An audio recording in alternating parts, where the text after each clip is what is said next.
Well, hi there. Welcome to Lesson 10.1d Pythagorean Theorem application. Today we're going to go through some examples applying the Pythagorean Theorem in real-life situations. Here's our first example. Here we're asked to find the distance of line DC, and you can see line DC is from here, D, all the way to C. One way that you could do this is by using the distance formula.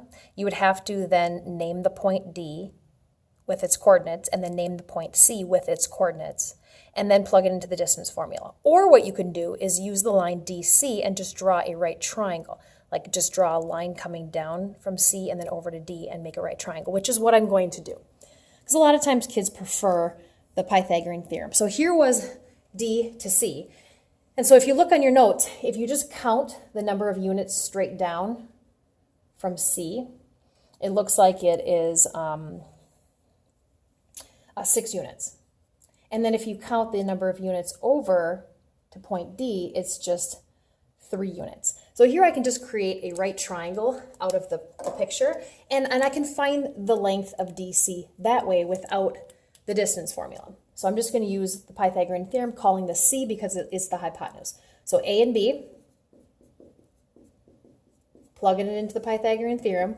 I'm just going to type that whole thing into the calculator, get 45, square root. And then because this is an irrational number, I'm just going to round it to about 6.7. So 6.7 units. Now you could have used the distance formula as well, but I sometimes think the Pythagorean theorem is easier as long as you can draw a right triangle. All right, here's our next example. An equilateral triangle, equilateral meaning all sides of the triangle are equal, has a base of 16, find the height of the triangle. So I just took the picture and I redrew it. It did say that it had a base of 16. This isn't a very good picture because it doesn't exactly look like they're all equal sides, but if the base is 16, that means that all sides here, being an equilateral triangle, are 16. So we're trying to find the height of this triangle. Well, if you notice, you can create a right triangle just by drawing it like this. There's your right angle. But notice here, the length across the bottom is half of the entire length across this triangle. If this is 16, then this right here is actually only 8 units long. So here we're trying to figure out the height. Looks like we know the hypotenuse, the diagonal is 16, the length across the bottom is 8, and we're trying to find this side. So maybe we want to call it, I don't know, B. We can call it B or we can call it A. Here's B, that'll be A. So A is 8.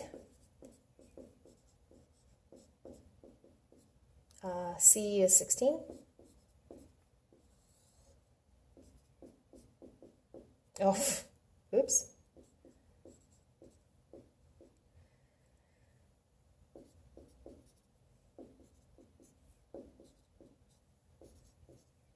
And then if I just take this in the calculator, I get 192 square root.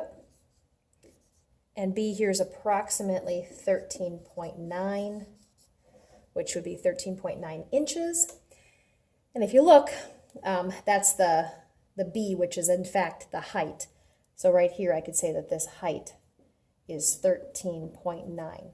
And if you look at the right triangle that it made, the hypotenuse should always be the longest side. And in fact, that would make sense. So the height of this triangle would be about 13.9.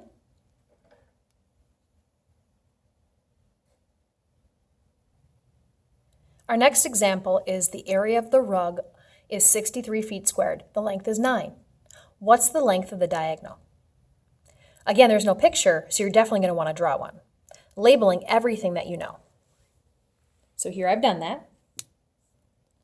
We have a rectangle. It has an area of 63 with a length of 9, and the question says, what's the length of the diagonal?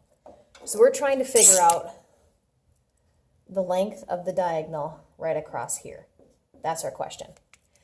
Well, if we create a right triangle out of this, where we could solve for the length of the diagonal, that means I'm going to need to know these sides. Well, if the length across the top here is 9, of course, this is 9 also. So I know that that's 9. But what I don't know is the height right here. What's this side? Well, it tells us the area is 63. And we know that area of a rectangle is length times width.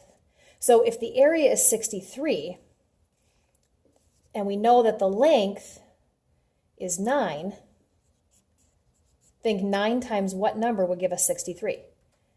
9 times what will give you an area of 63? Well, that would be 7.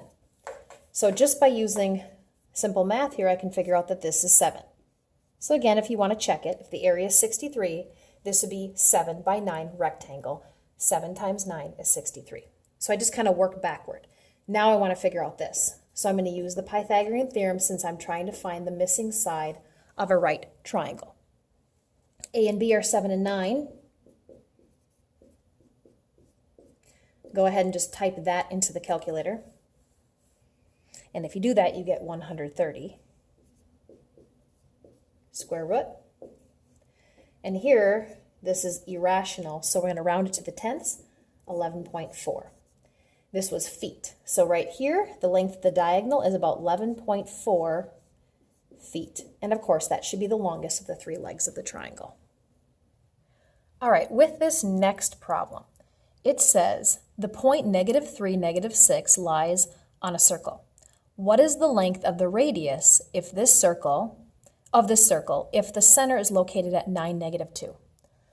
Wow, let's just get a picture of what's going on. We have a point, -3, -6, that lies on a circle. The center is located at this point. So like if I were to graph this, the center of a circle is right here at 9, -2, and this point all the way over here lies on the circle. It's asking, what is the length of the radius? Keep that in mind, length of radius. What I did was I just kind of sketched this on a coordinate plane right here. So this right here was the center of the circle.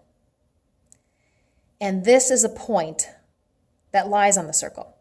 So if I were to draw this circle, I'm not a very good drawer here. But here we have a circle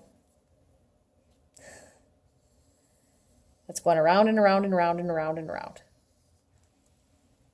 And this point is the center of the circle. It's asking what the radius is. So the radius is the distance from the center of a circle to any point along the outside of the circle. That is the radius, right there. So if we're asked for the radius, the length of the radius, we're really asked for the distance or length, distance, whatever, between these 2 points. How far is this? How long is this?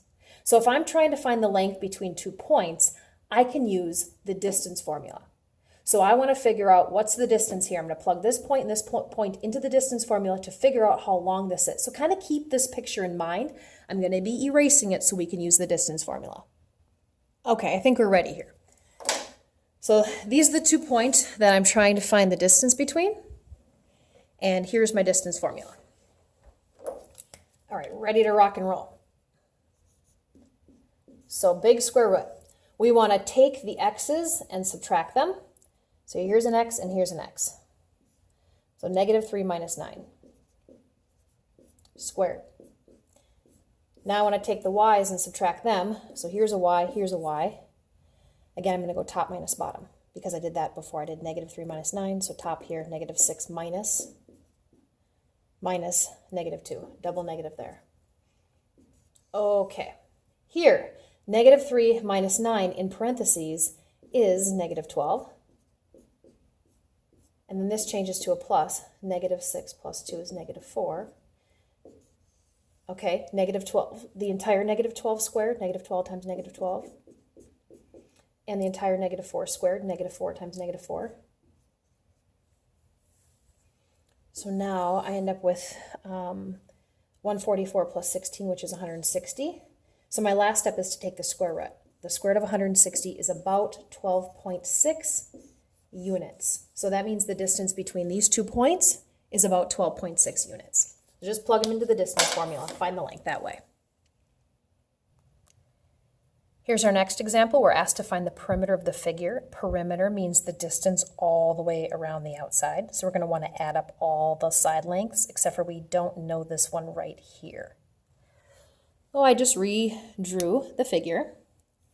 And again, in order to find the perimeter, we're going to need to know the diagonal length right here. So in order to find this diagonal length, I can think triangle. Let's see if I can draw a triangle out of it. And if I just draw a straight line from here to here, I can make a nice right triangle. And then I can figure out this side length right there. Well, if this is 12, then this is 12. The only problem is I need to know the distance from here to here. This whole length is 30, and I know from here to here is 21. If this is 21 and this whole thing is 30, all I have to do is take 30 minus 21, and that's going to give me that missing length, which is 9.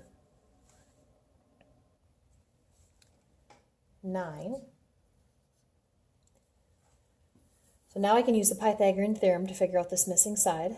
This would be A and B. So if I just type this into the calculator, I get 225. 15 equals C. So this missing side right here is 15. Now, if I undo this, undo all this extra stuff I did, now I can find the perimeter. So the perimeter is simply going to be just taking the sides and adding them all up. So I've got 30 plus 15 plus 21 plus 12. If I add up all four sides, I get a perimeter of 78, which is, I believe, answer B. Okay, our next example is to find the height of the trapezoid. And you can see that the height would be this straight up and down dotted line. So I'm going to take it and just redraw it, and just reminding us here that we are trying to find the height. Well, if you notice, the height is really could be the side, one of the sides of a right triangle.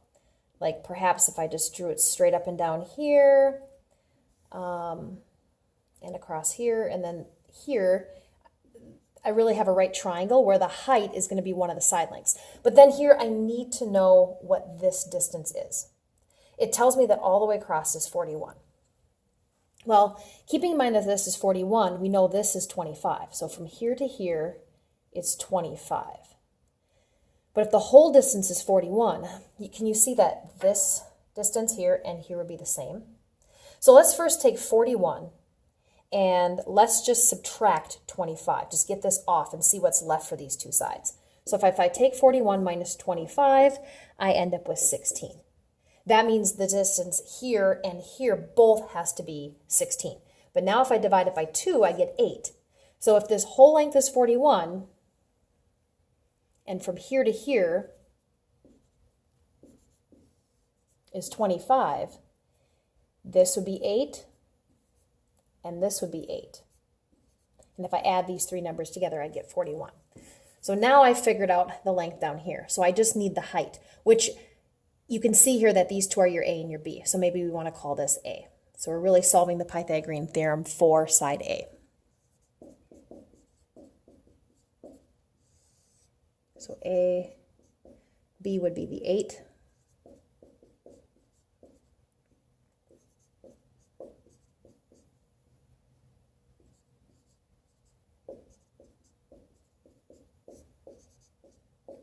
And when I subtract here, I get 225.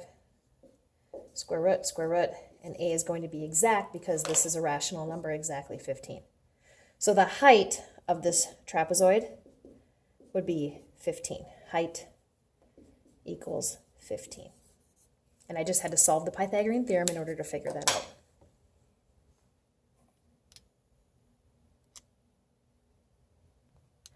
All right, time for the last question. Here it says, roadways N and M start at the same point and are perpendicular to each other. Roadway N is 44 meters long, and the distance between the endpoints N and M is 125 meters. How long is roadway M? So the question is, how long is roadway M? There's no picture. So we're going to have to draw what we're reading.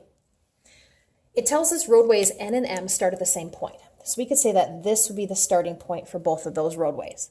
It tells us that they're perpendicular. So that means they make a 90-degree angle. So here if I have roadway N, let's say going down this way, roadway M would have to go across this way for them to be perpendicular to each other.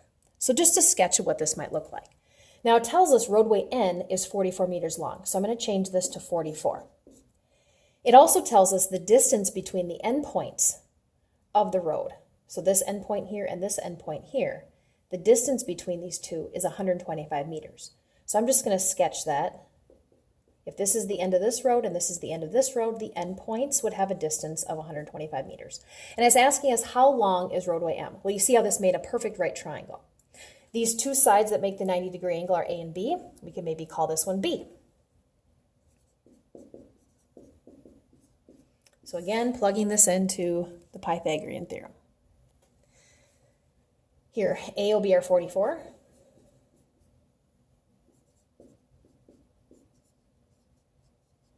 And then I want to go ahead and evaluate.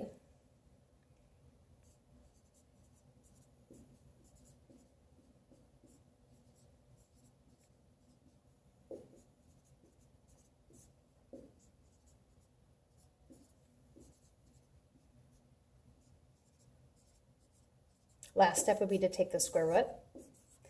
And we get approximately 117 meters. So that means that, oops.